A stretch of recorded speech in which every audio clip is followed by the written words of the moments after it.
ஒரு பெரிய அரசன் இந்த உலகம் பூராவையும் ஆண்டுக்கிட்டு இருந்தான். ரொம்ப காலம் அப்படி அரசாட்சி பண்ணிக்கிட்டு இருந்தான். திடீர்னு அவனுக்கும் சில எதிரிகள் முளைச்சாங்க.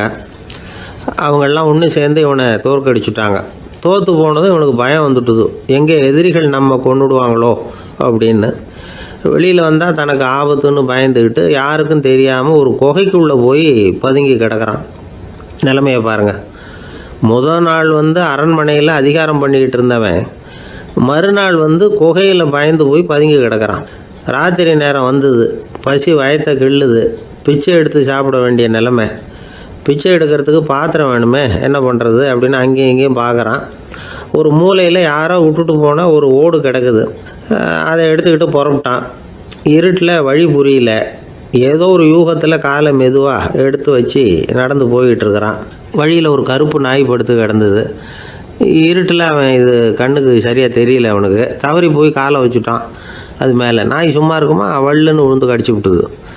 காலை பார்க்குறான், காலத்தையும் நினச்சி பார்க்குறான்.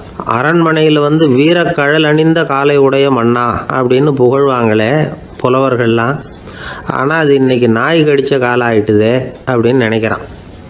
அது மட்டும் இல்லை, முன்னாடியெல்லாம் பொற்கிண்ணங்களில் தான் அவன் சாப்பிடுவான். ஆனால் இப்போது